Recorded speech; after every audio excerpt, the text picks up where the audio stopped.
Jalaluddin Suyuti ৭৫ বার দেখল নবীজি। Jalaluddin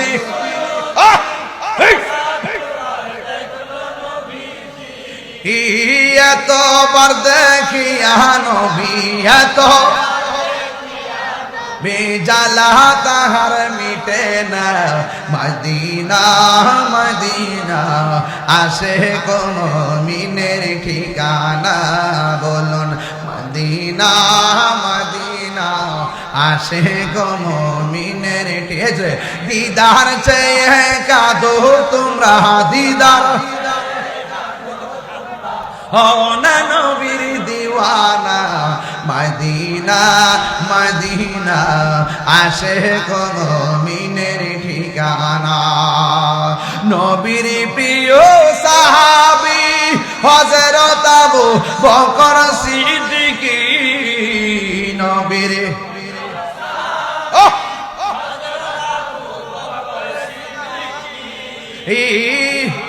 বেশে শুইল পাশে ভালো।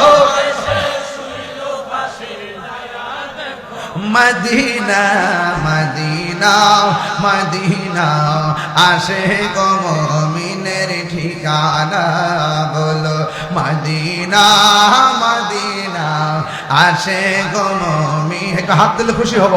আহা দিদার চেয়ে কাঁদো তোমরা, দিদার তোমরা হও না নবীর দিওয়ানা।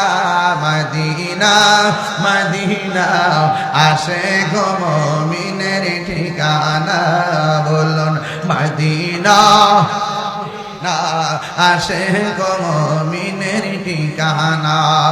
আর ডানে বামে যাওয়া যাবে না, একটা জবান বন্ধ রাখবেন না। আপনারা আওয়াজ করে বলেন হায়াতের মালিককে।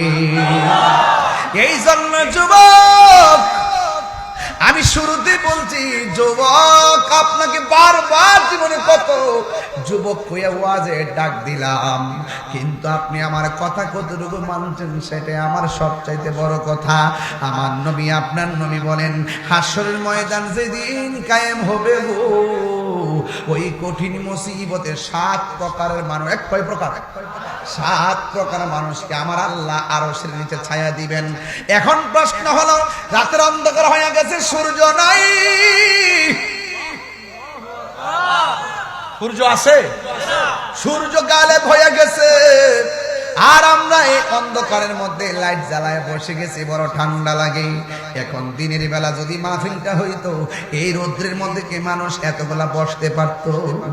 না না। আমার নবী আপনার নবী বলেন, ওই হাসরের ময়দান কত কঠিন, নিজের ঘামে নিজেরা সাঁতার কাটবে, মা সামনে দিয়ে হেঁটে চলে যাবে, সন্তানকে কাছে টানবে না, সন্তান মায়ের সামনে দিয়ে চলে যাবে, মা সন্তানকে ডাক দিবে না। এমন একটা ভয়ানক অবস্থা হাসরের ময়দান হবে। এই দুনিয়ায় কত মানুষ আপন আপন, ফেসবুকে ফ্যান ফলোয়ারের অভাব নাই, কিন্তু হাসরের ময়দানে গিয়ে দেখবা নবী ছাড়া আপন কেউ নাই। রাইট? সঠিক?